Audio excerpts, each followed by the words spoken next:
aliens never thought humanity would befriend the most peaceful species, until they did. "Well, isn't this a fine mess we're in?" I muttered, gazing at the dazzling show of Nexar warships exploding in the distance through the observation dome of my diplomatic ship. The human phrase seemed strangely fitting for this moment. Who could have imagined that the biggest miscalculation in galactic history would stem from something as simple as underestimating the power of friendship? "Oh, excuse me, I should introduce myself. I am Ambassador Laron Eswirer, Senior Diplomat and Observer for the Galactic Assembly. Right now, I'm watching the deliberate destruction of what was supposed to be an unstoppable fleet. The Nexar Empire should have known better. Then again, so should we. Ambassador, the human fleet is requesting permission to dock," my aide, Jara, announced with a slight tremble in her voice. "And they're accompanied by them." I didn't need her to specify who them was. The soft, bioluminescent glow radiating from the ships flanking the human vessels made it clear. It was the Lunari, the galaxy's most peaceful species, who had just helped humanity dismantle a hostile force 3 times their combined size. "Permission granted," I said, doing my best to keep my own voice steady. "And Jara, bring out the good refreshments, the ones for victory celebrations." "But sir, protocol says that after a conflict." "Jara, we just watched a species known for light dances and philosophical poetry turn the most powerful fleet in this quadrant into stardust. I think we can bend protocol just this once." Through the dome, I watched as the human ships moved into position. Their vessels were an interesting mix of practical design and artistic flair, much like the humans themselves. They might not have the most advanced technology in the galaxy, but they had something better: adaptability. And now, they had allies. The Lunari ships were an entirely different sight. Sleek, organic shapes that pulsed with inner light, like immense jellyfish drifting through space. If someone had told me yesterday that these gentle vessels could slice a Nexar dreadnought in half, I'd have laughed them out of the sector. I suppose that's the risk of being an observer. Sometimes, you miss what's right in front of you. "Ambassador," Jara's voice broke through my thoughts. "Commander Kian and High Lightkeeper Lyra are ready to board." "Excellent," I replied, adjusting my ceremonial robes. "Time to greet our victorious guests and, as our human friends say, face the music." I couldn't help but chuckle at the absurdity of it all. The Nexar Empire had thought they could bully their way across the galaxy without consequence. They saw humanity's less advanced technology as a glaring weakness and dismissed the Lunari as irrelevant philosophers with nothing practical to offer. And now, as I looked at the debris field that was once their prized fleet, I had to wonder, who were the real philosophers here? Was it those who believed peace came from strength alone, or those who understood that true strength often comes wrapped in the most unexpected of packages? "Sir?" Jara's voice interrupted my thoughts. "You're smiling." "Am I?" I replied, a bit surprised myself. "Well, I suppose I am. After all, it's not every day you get to witness the dawn of a new era in galactic politics, especially one that starts because someone made the colossal error of threatening a peaceful species' best friend." The docking clamps engaged with a satisfying thunk. It was time to welcome our victorious guests, and perhaps gain a few new insights about friendship assumptions and the real meaning of peace. 3 months earlier. You want to what? I nearly choked on my morning stimulant as I read the official request again. The Lunari, masters of meditation and cosmic poetry, wanted to form a military alliance with humans. Yes, the same humans who still broadcast shows about people falling into colorful obstacle courses. "The request is genuine, Ambassador SYRR, Jara confirmed, her antennae twitching with barely suppressed amusement. High Lightkeeper Lyra was quite insistent. I set down my drink before I could spill it. The Lunari were celebrated across the galaxy, but not for anything remotely military. These were beings who transformed their entire home system into a light-based art installation visible from 12 star systems away. They hosted meditation retreats with thousand-year waitlists, and their diplomatic gifts were crystals that sang ancient songs of cosmic harmony. "Get me Elias Carter on the comm," I ordered, rubbing my temples. The human ambassador was new to his position, but he had a knack for cutting through diplomatic nonsense, and he told excellent jokes about bureaucracy. The holoscreen flickered to life, revealing Carter's familiar grin, the kind you'd expect from someone who'd just won the galactic lottery. "Morning, Laron. Let me guess, this is about our new best friends. Best Elias? What did you do?" The Lunari haven't formed an alliance with anyone in their recorded history. They send meditation guides to war zones for stars' sake. Would you believe it started with pizza? "With what?" "Pizza," Elias said, his grin broadening. "You know, that circular food I brought to last month's diplomatic dinner, the one you said tasted, and I quote, like a religious experience." I groaned. "You're telling me that the galaxy's most enlightened species wants a military alliance because of flatbread with toppings?" "Not exactly," Elias chuckled, "but it got us talking. The Lunari were intrigued by how humans can be so contradictory. We make weapons of mass destruction and then write poetry about flowers. We build warships, but then fill them with art galleries. We invented nuclear fusion, and what do we do with it? Power ice cream machines. That still doesn't explain." "Let me finish," Elias interrupted, holding up a hand. "Last week, Highlight Keeper Lyra attended a human child's birthday party. You'll never guess what happened. The kids taught her how to play tag." I blinked. "Tag? As in, touch someone and run away?" "Exactly. The Lunari spent 6 hours running around, laughing, and glowing in different colors. They said it was the most profound spiritual experience they'd had in centuries." I stared at him, speechless. "The Lunari realized something we've known all along," Elias continued. "There's beauty in chaos, wisdom in play, and strength in seeming weakness. They chose us because they know peace isn't just the absence of conflict. Sometimes, it's about having the strength to be silly." Just then, the holoscreen chimed, announcing an incoming transmission. The image flickered, shimmering in the way that only a Lunari broadcast could, and Highlight Keeper Lyra's melodic voice filled my office. Her bioluminescent form pulsed with soft blues and greens. "I trust Ambassador Carter has explained our position," Lyra said. "He mentioned something about pizza and tag," I replied diplomatically. Lyra's light patterns shifted, which I recognized as the Lunari form of laughter. "Ah, yes, delightful innovations. But there's more. We have observed humanity for decades. They paint their warships with children's artwork. Their soldiers carry musical instruments into battle, and they name their most powerful weapons after their mothers and loved ones. They understand something fundamental about the universe that most species forget." "And what's that?"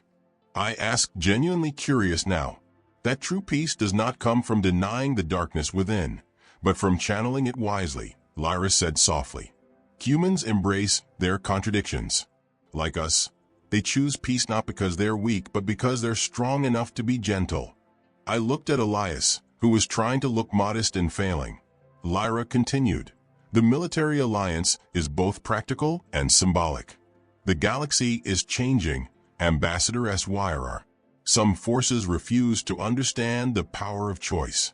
They mistake our serenity for weakness, our humanity's playfulness for foolishness. Perhaps it's time they learned otherwise." As I processed this, Jara handed me a new report. The Nexar Empire was expanding again, pushing their ships closer to both human and Lunari territories. They were about to learn a very important lesson about judging others by appearances, or in this case, judging a species by their pizza parties. "Well then," I said, raising my now cold drink in a toast, "to the most improbable alliance in galactic history. May our enemies never see us coming, and may they at least appreciate the artistic value of their defeat." Both Elias and Lyra laughed. The galaxy was about to get very interesting indeed. Nobody messes with our meditation buddies, Commander Kian's voice declared firmly before the screen went dark. I turned to Jara, who was monitoring Nexar communications. "What's their reaction?" "They're laughing, sir," she replied, shaking her head. "They're calling it taking out two primitive species with one strike." Their exact words were, "What are they going to do? Throw friendship bracelets at us?" I felt a smile slowly spread across my face. They really didn't know, did they? The next few hours unfolded like a masterclass in why you should never underestimate the power of peace, or those who choose it. The human fleet arrived in the Lunari system using jump coordinates that, by all accounts, should have been impossible. Apparently, those meditation sessions had included sharing some advanced spatial mathematics. The Nexar commanders were still laughing when the first human ships emerged from hyperspace directly within their formation. Their laughter quickly faded when they realized that the humans had positioned themselves in a precise pattern, mirroring the Lunari planetary defense grid. A grid that, until now, had been dismissed as decorative light arrays. "Sir," Jara's voice was barely a whisper. "The Lunari, they're glowing." The entire planet had begun to pulse with light, but not the soft, artistic displays they were known for.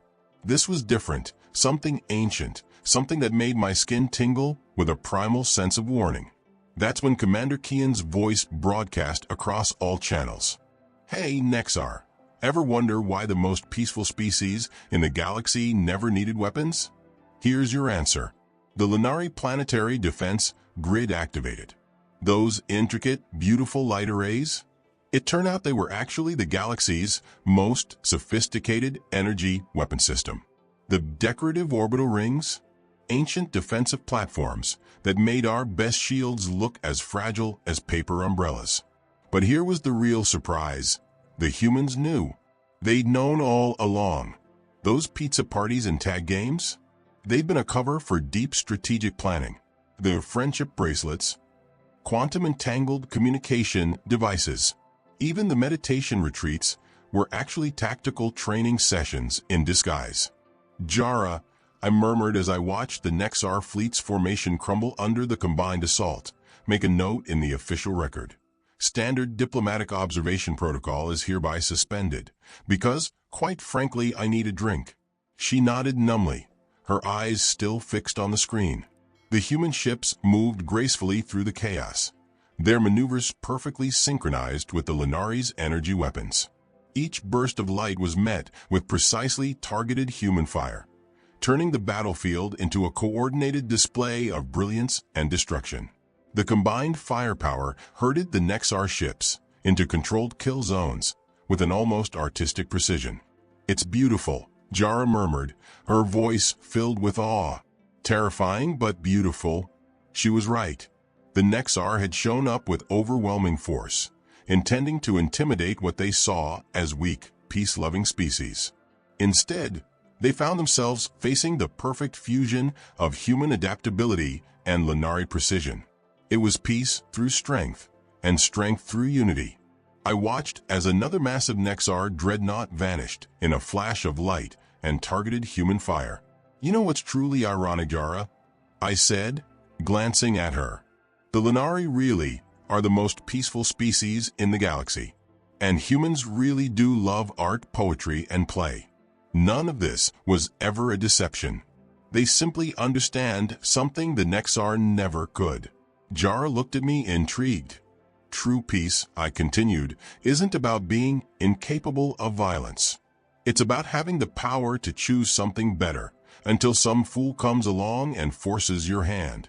The battle continued to unfold like a deadly ballet, and I couldn't help but think that somewhere, some Nexar admiral was having an absolutely miserable Tuesday.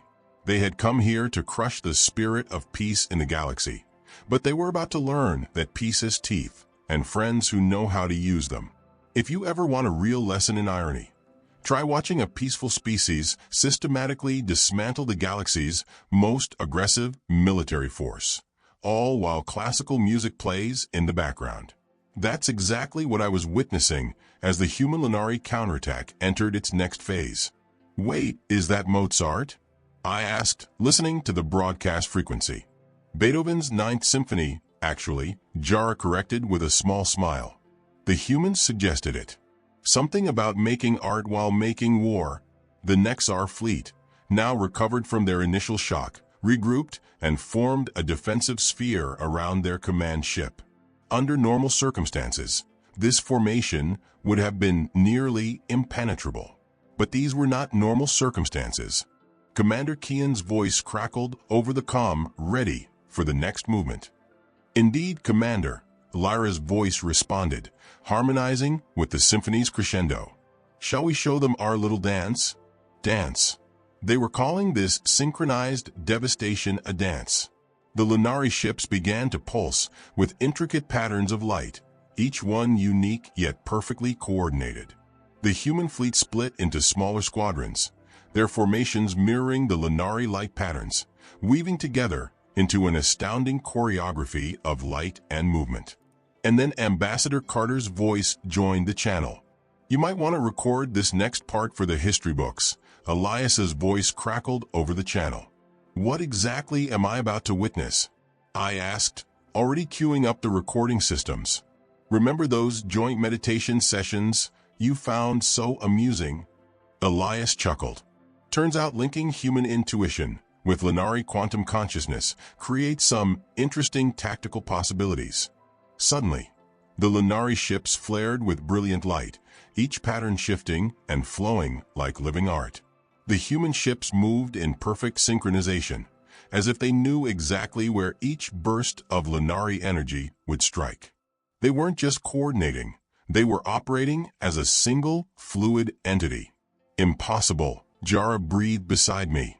The processing power needed to coordinate movements with this kind of precision. It's not processing power at all, I murmured, watching the destructive dance unfold. It's empathy. The humans aren't calculating the Lunari's moves. They're feeling them. The Nexar commanders must have sensed something was very wrong. Their supposedly superior targeting systems couldn't lock onto either the human or Lunari ships. Together, the combined fleet moved like water, flowing around enemy fire and striking from impossible angles. Sir, Jara reported, I'm picking up some unusual energy readings from the Lunari homeworld. Define unusual, I said, watching the display closely. Remember those meditation temples everyone thought were just for show? They're actually power generators. The whole planet is a massive battery. And those peaceful little light shows they've been putting on for centuries? Training exercises. I sank into my chair, astonished.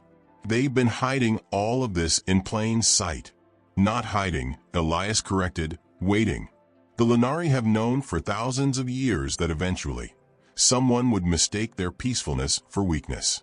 So they prepared not by building weapons, but by perfecting their control over light and energy itself.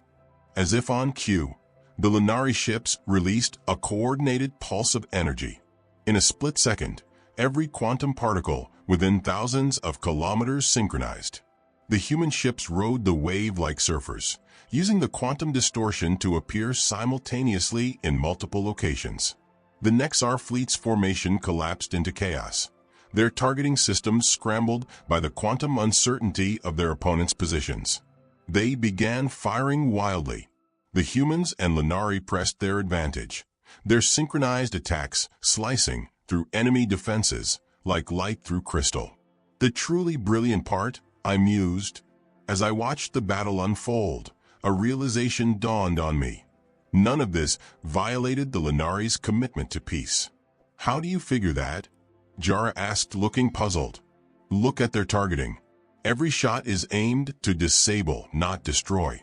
They're not trying to kill the Nexar. They're stopping them from killing others. Commander Kian's voice confirmed my thoughts over the comm. All ships. Maintain Protocol Gamma. Disable their weapons and engines only. Let's show them the strength of mercy. The Nexar command ship, its defenses finally overwhelmed, now drifted powerless in space. The combined human and Lunari fleet surrounded it in a spiral formation that was both tactically sound and visually breathtaking. Even in victory, They couldn't help but make art. "Attention, Nexar command." High Lightkeeper Lyra's voice resonated over the channel, still gentle despite the circumstances. "We offer you peace as we always have. The choice to accept it is yours." The Nexar's response came in the form of desperate energy spikes on the readings. They were preparing to overload their core, determined to self-destruct rather than surrender. "Oh no, you don't," Commander Kian muttered. A single human ship broke formation, racing directly toward the Nexar command vessel. For a moment, I thought the crew had lost their minds. Then I realized what they were doing. The human ship wasn't attacking. It was positioning itself to contain the blast, willing to sacrifice itself to save even its enemies. But that sacrifice wasn't necessary. The Lunari ships released one final coordinated pulse, and every energy system on the Nexar command ship harmonized. The overload vanished, transforming into a gentle display of light that rippled across their hull. "How was?" Jara began, her voice full of wonder. "They did it the way they've done everything else," I replied, understanding at last. "By choosing to master peace rather than destruction. They've learned to change the nature of energy itself, not by unleashing it, but by harmonizing it." The Nexar fleet hung disabled yet largely intact in space, their once mighty warships now seeming fragile amidst the shimmering lights of the human Lunari armada. The symphony reached its final movement as the last flashes of the battle faded away. "You know the strangest part?" I said to no one in particular. If the Nexar had simply asked, the Lunari would have taught them everything. All of this knowledge, freely given, if only they had approached with open hands instead of raised weapons. The battle was over, and the galaxy would never be the same. Somewhere on that Nexar flagship, I hope someone was learning a critical lesson about judging others, or in this case, judging a species by its light. Beethoven's Ninth Symphony ended with a triumphant flourish, and in the silence that followed, peace once again settled across the stars. But this was a peace guaranteed not by force or fear, but by the combined strength of those who chose a gentler path. Have you ever seen an empire fall? Not just lose a battle or surrender a system, but completely, utterly collapse? I have. I watched it unfold as I sipped a cup of coffee, complete with real cream, a human delicacy I'd grown fond of in these eventful times. But, of course, the Nexar High Command, in their infinite wisdom, had decided that losing their main fleet wasn't lesson enough. They summoned their reserve forces, every ship, every weapon, every last shred of their might, for one desperate attempt to save face. 3,000 warships, the combined force of a dozen conquered worlds, all converging on the Lunari human defense line.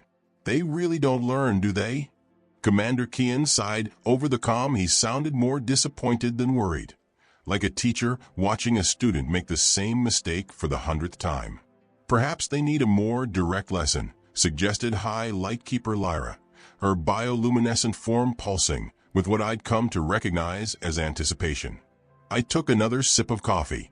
"And what exactly are you planning?" "Watch," Elias replied, with that infuriatingly confident grin of his. "Remember how the Lunari turned their entire solar system into an art installation? Yes, it's visible from 12 systems away, and I nearly dropped my cup as the realization hit. Wait, that's not just art, is it? Art, science, defense system, and quantum communications array," Elias listed casually. "Humans aren't the only ones who like their tools to multitask." The Nexar fleet dropped out of hyperspace in a flawless attack formation. I had to admire their precision, though their judgment left much to be desired. Their ships filled the void like angry wasps, weapons primed and missiles armed. That's when the Lunari activated their art installation. Every star, every planet, every asteroid in their system began to pulse in synchronized light. Suddenly, the human fleet, scattered at seemingly random points throughout the system, made perfect sense. They were the conductors for this symphony of light and energy. "Sir," Jara's voice filled with awe. "The quantum readings, the entire system is merging into a single, coherent wave of light. The Nexar fired their first volley, but the weapon's fire dissipated, harmlessly absorbed into the expanding wave of light that now enveloped the system. The Nexar's second volley never came. Their targeting systems were scrambled, thrown into disarray by the quantum interference from the pulsing wave of light. Now then, Commander Kian's voice was calm, almost gentle. "High Lightkeeper, shall we show them why peace is a choice, not a weakness?" "Indeed, Commander. Let's illuminate their understanding," Lyra replied. The light wave collapsed inward, condensing into a brilliant point at the very center of the Lunari system. For a moment, everything was perfectly still. Then, like a supernova in reverse, it exploded outward in carefully controlled waves. The first wave passed harmlessly through the Nexar fleet, or so it seemed. Suddenly, every weapon system on every Nexar ship powered down one by one. The second wave came moments later, disrupting their shields at a quantum level, not destroying them, but quietly persuading them to take a break. The third wave was pure artistry. It rippled across the Nexar ships in patterns of light that conveyed a story of peace and conflict, of choices made and paths taken. The external cameras on the Nexar ships broadcasted this message back to their homeworld, allowing every citizen in the Empire to witness the tale of light written across their once mighty fleet. "Attention, Nexar Empire!" High Lightkeeper Lyra's voice rang out, accompanied by shimmering lights that translated her words into pure emotion. "Your fleet is disabled. Your weapons are silent. And yet, you remain unharmed. This is not mercy. It is an invitation." Commander Kian's voice joined in. "Look around you. You're floating in a sea of light, surrounded by species you once considered inferior. We could destroy you, but instead we choose to show you a better way." The human fleet moved gracefully, each ship trailing streams of Lunari light like cosmic dancers. They weren't taking prisoners. They were putting on a show, the most elaborate, powerful, and meaningful light show in galactic history. From my observation post, I watched as the Nexar empires might dissolved, not in fire and destruction, but in understanding. Their ships hung suspended in light, their crews watching in stunned silence as their invincible armada transformed into the galaxy's largest art exhibition. "Jara," I said softly, "make a note in the official record. The Nexar Empire fell today, not to superior firepower or military might, but to superior enlightenment literally." She nodded and added after a moment, "Sir, the Nexar homeworld is broadcasting. They're requesting meditation instructors." I couldn't help but laugh. Sometimes, the most powerful weapon isn't a weapon at all. Sometimes it's simply the ability to choose peace over conflict. The light show continued, painting the stars with a promise of a new kind of strength, the kind that comes not from the power to destroy, but from the wisdom to create something better. 1 year later, and that's how the most peaceful species in the galaxy helped forge the strongest peace in history, I concluded, addressing the newest class of diplomatic trainees. The lecture hall of the Galactic Academy, decorated now with both Lunari light art and human finger paintings, buzzed with energy. A young Nexar trainee raised her hand. "Ambassador SYR, couldn't the Lunari have conquered the galaxy ages ago?"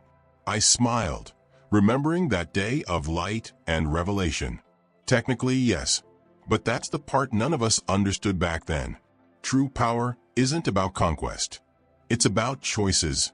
Through the Academy's windows, I watched the new joint human-Lunari patrol fleet pass by, their ships an improbable blend of practical human engineering wrapped in flowing lines of living light. The Nexar Empire had transformed too. Their once fearsome warships now served as mobile galleries and diplomatic venues. "In case you're wondering," I added, noticing the trainees' curiosity as they watched the ships, "those meditation sessions are still mandatory for all military personnel. And yes, I hear they've added pizza to the menu." Commander Kian and High Lightkeeper Lyra made quite the team after the conflict. Last I heard, they were organizing an intergalactic dance competition, with advanced quantum physics lessons cleverly disguised as choreography workshops as the prize. The galaxy is a strange place, I told my students, packing up my notes.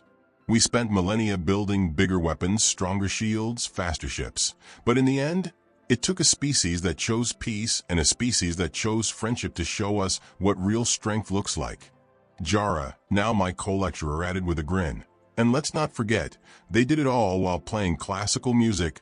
As my students filed out, I noticed a new light installation being set up in the courtyard, humans and Lenari working side by side to create an art piece that doubled as a planetary defense system. After all, old habits die hard. And these days, even our art has teeth, albeit very well hidden, professionally polished ones. Sir, Jara said, handing me my daily schedule. The next Art Piece Council would like to know if you'll judge their upcoming Galactic Light Sculpture competition. Of course, I replied, glancing at the time for my evening meditation class. Just remind them, no weaponizing the interpretive dance this time. Some kinds of art should stay purely decorative. I paused, chuckling. At least until the next would-be conqueror needs a lesson in enlightenment.